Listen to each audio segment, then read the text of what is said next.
Hi everyone, I'm back. I'm here to talk about and review the film Spider-Man No Way Home, directed by Jon Watts.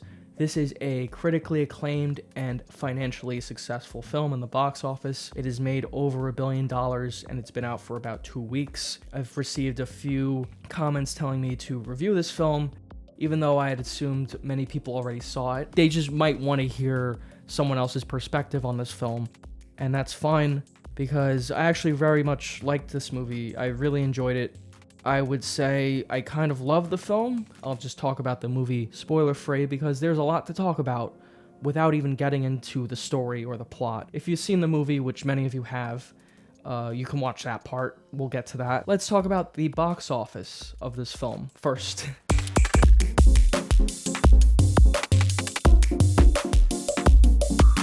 The budget for this movie was about $200 million. So this is the box office as of January 2nd, which is when I saw the movie and wrote this down. The domestic gross of the film is $610 million. The international box office was $645 million. And the total gross of this movie is about $1.4 billion. And that's after just a couple weeks. That's not even the full theatrical run. When I saw the movie on a Sunday, it was completely packed, and I assume it will continue to stay that way for a while. It's the most popular movie out, and it is the 12th highest grossing movie ever worldwide, and domestically it's the 10th highest grossing movie of all time, and that's probably going to go up. So that's an enormously successful film. The international box office is very important, and the film did very well overseas, but the film actually was not released in China, which I was shocked by. I come to learn recently that all of the Marvel MCU films from this year were not released in China. This is an enormously successful film, even though it was not released in China. And that is crazy. I don't even think that's ever really happened, a film making this much money without China. This is a very entertaining film. It's very funny. The audience I was seeing it with both times thoroughly enjoyed this movie. It delivers on what you're looking for in a commercial blockbuster. And it is an incredibly entertaining film for all ages, especially. I feel like no matter who you are, you will get something to enjoy out of this movie. The adults in my theater loved the movie. They were clapping, they were laughing, kids were quoting lines from the movie. They were just totally on board. It is a total crowd pleaser. This is also the longest Spider-Man film at 2 hours and 28 minutes, and it did not feel its length at all. It is a very well-paced film. It flew by. I've seen the film twice, and it did not feel long at all both times I saw it. The second time, I actually remarked to myself, wow, I'm actually really enjoying this right now. It does not feel like a slog at all, and there's still scenes I was looking forward to at that point when I was saying that. I was enjoying what was going on basically the entire film. Every scene is thoroughly entertaining in some way. Jon Watts is a director. I think he's made 3 films that are incredibly funny, innovative, and entertaining. He is clearly inspired by the films of John Hughes, and that's what he was going for in the tone of this Spider-Man trilogy. It feels like something like Ferris Bueller's Day Off, or something like John Hughes, his great movies that he made. Ferris Bueller's Day Off is one of my favorite movies, and so I really enjoyed what he did with this trilogy. I think that's a good way to take Spider-Man, making him into, basically inserting him into a John Hughes kind of tone. It feels like one of those John Hughes films. The focus on the young adult aspect and coming of age kind of stories. As far as the directing and the way the film is shot and the music especially, this is a very well-made movie. All 3 of these movies embrace that tone, but this one in particular did the most with it and kind of took the most chances. This film really does have its own identity, and it does still feel like a John Hughes movie, but also like it's kind of grown into something a bit more unique and original. I have only issue with some of the CGI in terms of just how real it looks and how it's incorporated into the movie. There are some really cool action sequences in this movie too, and most of the CGI and the effects are great.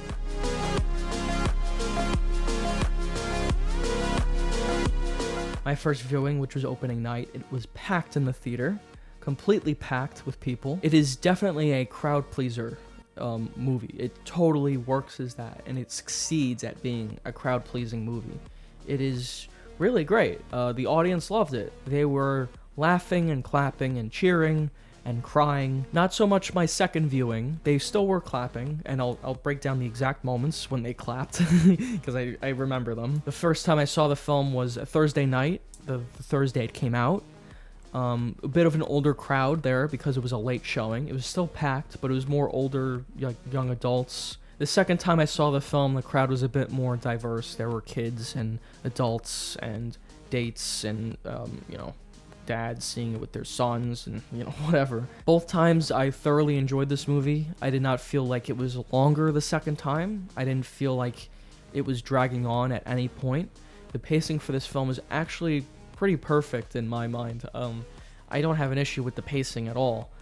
For a 2-hour and 28-minute long movie, it flew by. I wouldn't have added anything more or anything less. I think there's more you could explore in an extended cut of this movie, which we'll also get into, because there's some scenes that left me wanting more.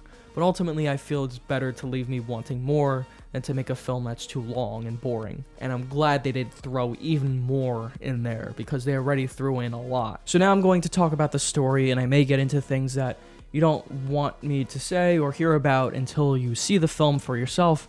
So I'm going to start getting into those things now, so just be careful. And if you haven't seen the movie, then don't watch the rest of this review, because you should watch it and experience these things for yourself, and then come back and watch my review. If you've seen the movie already, which many of you have, and I've given you plenty of time to see it before making my review, stick around and you can hear my opinion on certain things.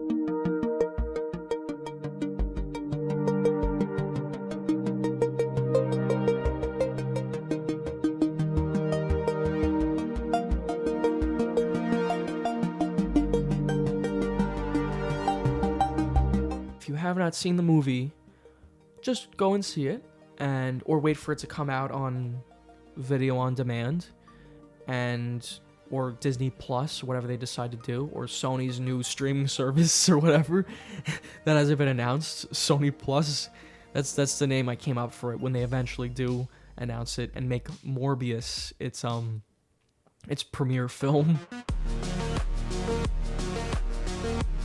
It's a great superhero movie. It has this perfect balance of being very fun and being a crowd pleaser and being made for fans, but also being made for people who just want to watch a good film and want a story and character. It's a very rewarding film. One way in which it subverts superhero movies is that there aren't grand stakes. It isn't about saving the world or stopping this grand doomsday device. It's about Spider-Man trying to rehabilitate people. The stakes are more personal. There are consequences. They're not universe-ending. They're very Spider-Man. And everything in this film is very Spider-Man. At least what I've gotten from Spider-Man, from watching these movies, like Spider-Man 1 and 2 from Sam Raimi, like watching the Spider-Verse film, even watching the Amazing Spider-Man movies, which I do not like. Especially watching my second time, where I was really trying to pick up on all the references. There were plenty. It was not what this movie is about. It wasn't like a reference every second. It was more adding to the story and incorporate all these different elements of Spider-Man and Spider-Man's history into this story and make it organic to the story that is being told. It always came back to the original characters. It always came back to Ned and MJ and Peter Parker and Aunt May. It was never reliant on the references. We're done running tests on your Badger thing. It turns out his condition is irreversible. I'll never erase what I saw from my brain! Every reference in here was in service of the story, and it was always set up well. It wasn't just thrown in for the sole purpose of marketing. It actually worked in favor of this movie. And if you walk into this film not knowing anything, just completely cold, I feel you will really enjoy it. Everything incorporated into this movie works very well, and it makes the film better. It does not make the film worse. It's always about the characters, their journey. It's about Peter Parker. It's not about the references. And it always came back to them. It starts with these characters, and it ends with these characters. And this film understood that, and John Watts understood that. That's why this is a great movie. It's not because they threw in a ton of references. That's a lightsaber, dude. It's good. It has characters that you care about, and they're adding to these characters. Many of the things in this film is what a Spider-Man fan would want to see. And I think one thing that works enormously well for this film, and with these references and with this story, is this sense of humor. The comedy of this film, which works for the most part. It's a very funny film.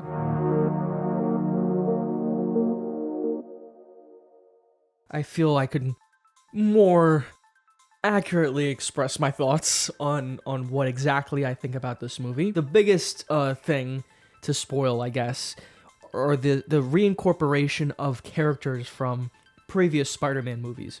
The movie starts with the Columbia logo. That was cool. You know, it's just like the old Spider-Man movies. That was great. One big surprise, the first big surprise of the movie, Charlie Cox, who apparently played that role really well. And if you've seen another Marvel-related property recently, you'll know there's another kind of Daredevil character in there. It's another just incorporation into the MCU. Again, it felt like this movie was adding to the MCU. The first time I saw the movie, the whole audience cheered. Second time I saw the movie, there were definitely people in the audience who knew who Matt Murdock was and maybe knew that actor. The first time I saw it, they were just clapping at everything, so I can't even like keep track of it. The next big clap, I guess, was when Jamie Foxx showed up. There was like one guy, the second time I saw it anyway, there's one guy clapping. That's good. Jamie Foxx has got a following as Electro, even though I don't like that character in The Amazing Spider-Man 2. They actually make fun of that character a lot in this movie. And I said before I saw this movie, they should have Electro's theme in the movie. It was there. They're establishing a lot of things. They're wrapping up some of the plot lines from the previous Spider-Man movie, stuff with Mysterio and so on. You see Peter go to school. You can't, like, not go to school because you're Spider-Man. I don't think that's a thing. Second of all, I don't know the rules of that. Second of all, they were establishing that Peter has that place he goes. That's like his special place. He goes on the roof of his high school with MJ. They're establishing that for later on in the movie when the other Spider-Men come in and kind of have a talk with him. There was a reason for him having to go to high school. There was also some funny parts with like Flash Thompson. Then he goes to visit Doctor Strange because they don't get accepted into MIT. Doctor Strange starts doing the spell and says, everyone's gonna forget you're Peter Parker. And then Peter's like, oh wait, I want MJ to remember. Nah, but my Aunt May should really know. You just stop talking to me. The spell was so messed up that he brought in all these other villains from the multiverse who knew who Spider-Man was. I don't think Jamie Foxx knew who he was. So Doctor Strange brings in all these different villains, and the first villain we see is Alfred Molina, who plays Dr. Octopus. His de-aging looked really good. I didn't even notice it. It was a fun action sequence. It was also some good like shots in it. I like the shot where Doc Ock lifts this like giant pipe up in the air. Peter rescues the MIT lady, and that's when Green Goblin comes in. Peter gets sent back to Doctor Strange's lair through a portal. Doctor Strange brings in a lot of the villains that have been teleported into our universe, or the Spider-Man universe, such as the Lizard, Dr. Octopus, of course. Doctor Strange sends Peter out to go get Electro. He gets Sandman. He goes to find Green Goblin. Green Goblin is wearing his original suit from the original Spider-Man movies. It's a slight variation of it, but he has like one of those classic scenes like from the original Spider-Man series where he's talking to himself. When I saw it the second time, I was looking forward to watching that scene again. And it's a very short scene. If there was ever an extended cut of this movie, or if they released deleted scenes, I would like to see that scene extended, or if they shot any more of it. I wish there was more interactions between the friendly neighborhood Spider-Man and Doc Ock. They wanted to make the pacing work. Like, they wanted to make a good film. But there's all these scenes that I would just love to see. Like a longer version of that Willem Dafoe scene. Like more scenes like between Doc Ock and Peter. So Green Goblin goes to Aunt May and Peter picks him up. You know, he brings him to Doctor Strange. This action scene happens where Doctor Strange and Peter Parker have to fight because Doctor Strange is about to send them all back to their old universes where they die. And Peter actually wants to save them. Phenomenal scene. Not just the action scene, but the scene that came before it. Like the dialogue and the acting of Benedict Cumberbatch and Tom Holland in that scene was really great. Doctor Strange and Spider-Man fight because Peter Parker is trying to defend these villains and save them. It wasn't just a great fight, it had a great emotional build-up and a great scene before it, like that scene between Peter and Doctor Strange where they're arguing over what to do with these villains, and he might have been trying to help Peter and trying to protect him and his family and his friends, But that's not who Spider-Man is, or Peter Parker, or even Aunt May. Their philosophy, anyway, is to just help everyone. You're supposed to help everyone, regardless if they're a bad guy or good guy. Or that's great that he chooses to fight Doctor Strange because he has to defend these villains, even if it's at immense personal cost to him. And, watching that scene, I knew later on, because this is a story, that Peter Parker would pay for that choice and pay for helping these villains and turning on Doctor Strange. And he does. He loses Aunt May. It's an immense personal sacrifice. But that's what Spider-Man is. That's the price they were willing to pay. And they don't regret it. Aunt May doesn't regret helping those people. That ties into that line Zendaya has toward the beginning of the film when they're opening their acceptance letters to MIT, and she says, I wouldn't have done anything different. That's a major theme of this film, I feel, is choice. The choices you make and how they impact your life. That sacrifice and that choice is what makes Spider-Man a great character. That's a great scene. The visual effects there are incredibly strong. Then there's this whole fight and another great scene. That was a pretty good action sequence as well. Felt more grounded than like what you'd see in any other Marvel film. There's no fights in space. It's just in an apartment building. Aunt May is stabbed by Green Goblin's glider. Before she dies, she tells Peter, with great power comes great responsibility. A recurring theme in all of the Spider-Man movies is that sacrifice. With this power he has comes sacrifice. You have to sacrifice many of these things that you love, and Peter does in this movie. He loses a lot of things he loves.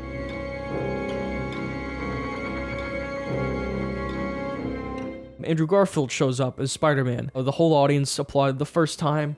The whole audience applauded the second time. That was a huge applause moment. That was the biggest applause in the movie. Andrew Garfield showing up. And then another huge applause is Tobey Maguire showing up. And that scene was great. That's what you want to see, right? Tobey Maguire, Andrew Garfield. They have a really fun scene together. It's hilarious, that scene. In like Ned's house. They go meet with Peter in his secret meeting place above the school. They have a really good conversation about, sacrifice. They all talk about what they've lost, right? Tobey Maguire's Spider-Man lost Uncle Ben. Andrew Garfield's loss is Gwen Stacy. They all have the same story. They all lost someone different, but they all understand sacrifice. And they mentor Peter and kind of pull him together. And it's because it's different versions of him that it actually works. Like, they do actually understand him, and it's because he has the support of, like, those two other Spider-Men. Another really fun scene is when they're in the lab doing lab work. That was so entertaining. And Ned says, I promise to never turn on you, Peter. That was a great line. So many great lines at this point in the film, because it's all these characters that you want to see together. And they have these great conversations like, oh, how do your web shooters work? They discuss the fact that Tobey Maguire and Andrew Garfield Spider-Man don't know who Thanos is or the Avengers. The multiverse story, I guess, is somewhat inspired from comic books. The multiverse is a pretty common thing they bring into Spider-Man stories. I guess it works very well for that character. And it's, of course, also influenced by the Spider-Verse movie which came out, which is phenomenal. I really love that movie. And they took a lot of influence from that film. The Spider-Verse film. That's a very visually strong movie as well. That's a very stylized visual presentation. Another influence they take from the Spider-Verse movie is like that mentor relationship Miles Morales has with Peter Parker. That Peter Parker in that movie is kind of a loser, but he also acts as like the mentor, the old wise one who teaches Miles Morales how to be Spider-Man, even though he's kind of a mess up. And in this movie, they kind of took that one Spider-Man Peter Parker character from Spider-Verse and kind of divided it between Tobey Maguire and Andrew Garfield. Andrew Garfield seems like he's the one most, like, regretful. And Tobey's the one who's been through the most. He's the most experienced, right? So he's kind of imparting his wisdom onto Tom Holland. The many interactions these characters had were just very great. Again, I love them talking about the web shooters and the difference between the organic web shooters and the ones that they have to make. Andrew Garfield's like, I gotta make them in a lab. It takes a long time. They incorporate these characters into the movie, but they do a lot with them. A common criticism of many superhero films is that there are too many villains, and that's because they take so much time to establish the villains in these movies. Like, it takes away from the hero. In this movie, the development of the villains never took away from the hero. It never took away from Spider-Man or his story. And the fact that you have, a close connection to many of these villains already, and these actors are coming back to reprise their parts. You know, these are great actors like Alfred Molina, Willem Dafoe. They were the best at playing those supervillains. All that development has been done already. Spider-Man is all about like the Sinister Six and stuff like that. There's no Sinister Six in this movie, unless you want to count Venom at the end credits, but I don't count that. You know, that big climactic fight at the end it's a great scene. He's about to kill the Green Goblin before Tobey Maguire stops him from killing the Green Goblin. You see he's enraged. Again, Tobey Maguire's character is like trying to save the Green Goblin from being stabbed with his own glider. That was a great scene in the original, and the fact that this Tobey Maguire, like with all of the introspection he has now, saves Green Goblin from being stabbed with a glider is great. And then Tobey Maguire gets stabbed by Green Goblin. But yeah, Tobey just gets up. He's like, oh, I'm fine. Spider-Man, he saved these people. He saved Green Goblin at immense personal loss. He still saved them all. And that is so original.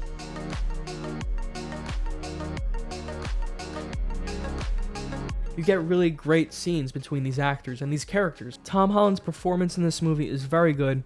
He's probably the best at playing Peter Parker. He probably plays the best iteration of Peter Parker, just because he feels the most like a relatable, believable young adult, and what the writers and the director brought to this new interpretation of Peter Parker. And it's really tremendous work. And not just these three films. In Civil War, Avengers Infinity War, Avengers Endgame, you get the sense that this Spider-Man character has actually grown a lot. He's actually had lots of struggle, a personal struggle, and this movie is a great payoff to the first two films and what they were setting up. He just embodies that energy of a young superhero. We'd spent so much time with that Peter Parker. Ned and MJ are good characters. This story centers around them, and they work in this movie. The audience responded to Ned. MJ's character in this movie is good. They have a new take on MJ, but it works. Her relationship with Peter Parker in the film is good. What Zendaya does in this movie, the way she plays MJ, is different. I respect it. Benedict Cumberbatch in this movie was fantastic. He's a great actor, and he really does a great job playing Doctor Strange. The casting in every single one of these Marvel movies is pretty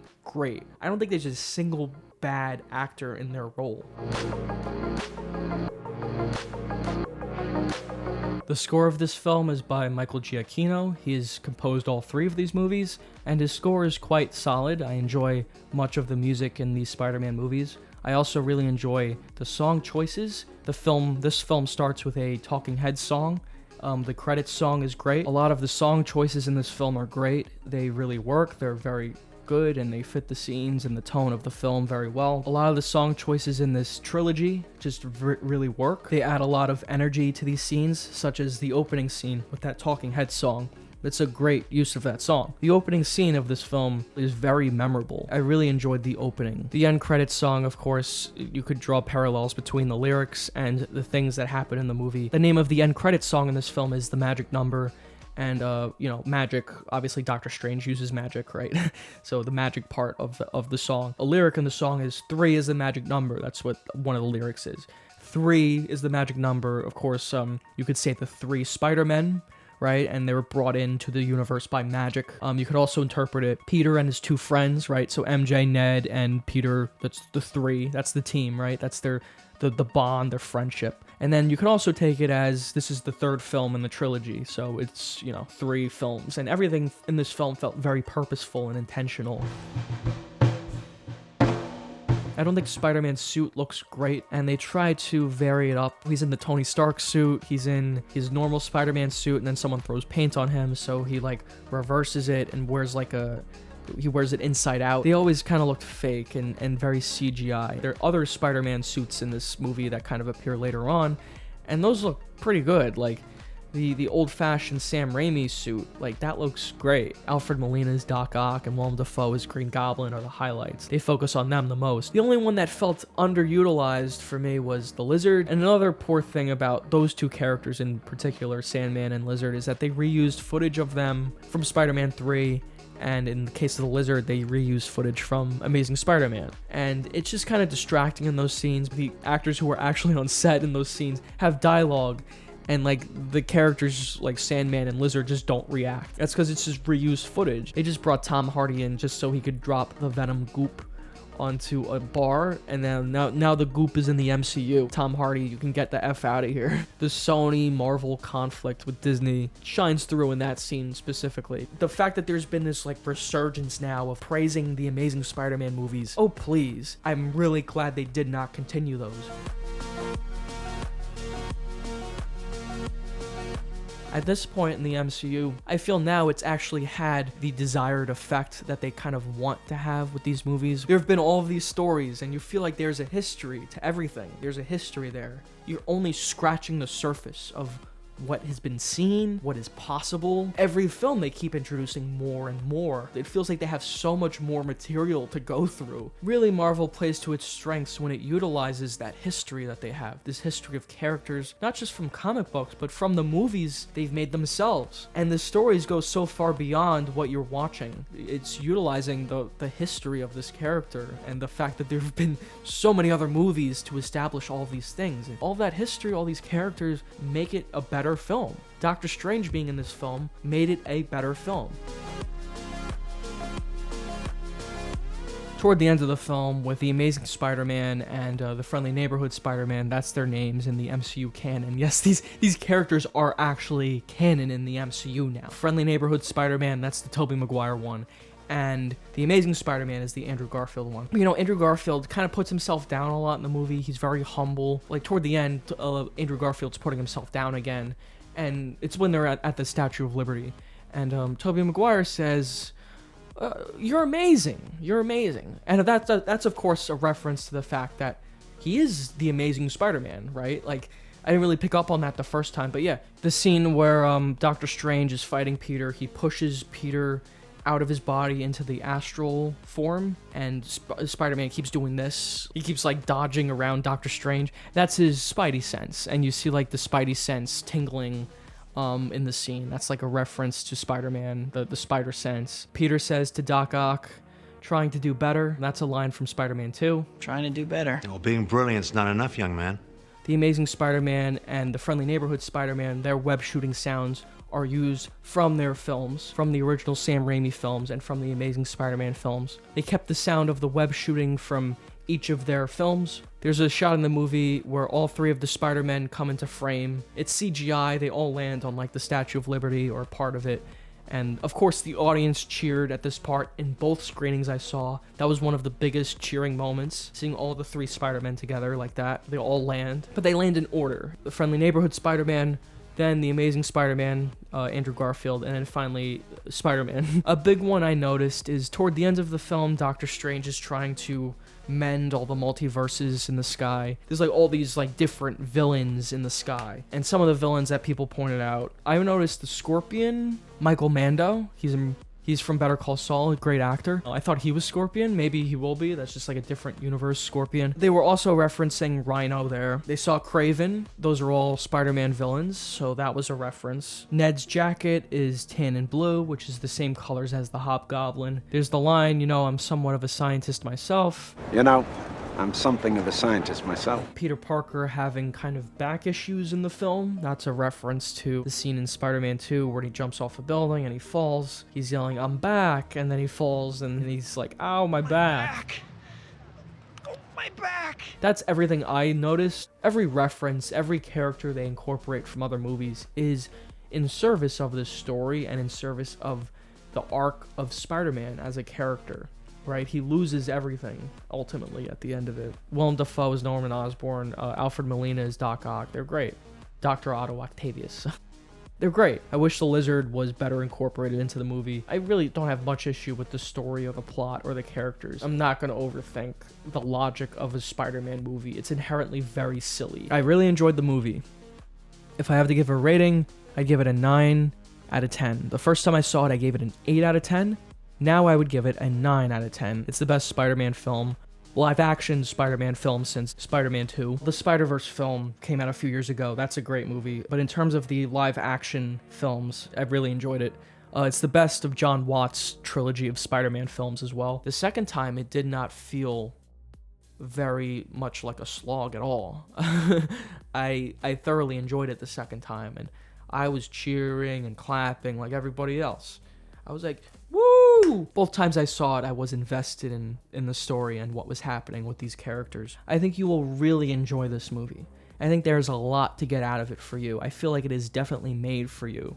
It's made for Spider-Man fans. It was a really awesome theater experience. It was incredibly fun. It's a very well-made film. So yes, I'd give Spider-Man No Way Home a 9 out of 10. Definitely. Thoroughly entertaining. Like, the second time I saw it, I'm like, yeah, this is great. This is great. I'm really enjoying this. I'm really enjoying being here, which is not something you say about most movies. I thoroughly enjoyed this film. Again, I think John Watts did an excellent job with these. Like, these are fantastic. These are really good movies. They're very funny. They capture the John Hughes tone perfectly. They're innovative and they incorporate the MCU in good ways, not in ways that are distracting and annoying. They add to the MCU as well. All the references in here are in service of the story. Everything in this movie just works. It's just an incredibly entertaining, enjoyable film. Yes, 9 out of 10 for sure. This film really works well as a Spider-Man film, and I think I've talked about this more than long enough at this point. So let's just leave it here. Thank you for watching. Had a good time talking about Spider-Man. I always do, because it's Spider-Man. A lot of fun. I hope you enjoyed it. Hope you got something out of it. And yeah, this is a good movie. As a film aficionado, I like this movie. Might be my favorite MCU movie. One of my favorite MCU movies. This is a great film. Definitely check out Spider-Man No Way Home if you have not seen it already. And you probably will anyway. But yeah, it's definitely worth checking out. It's a lot of fun.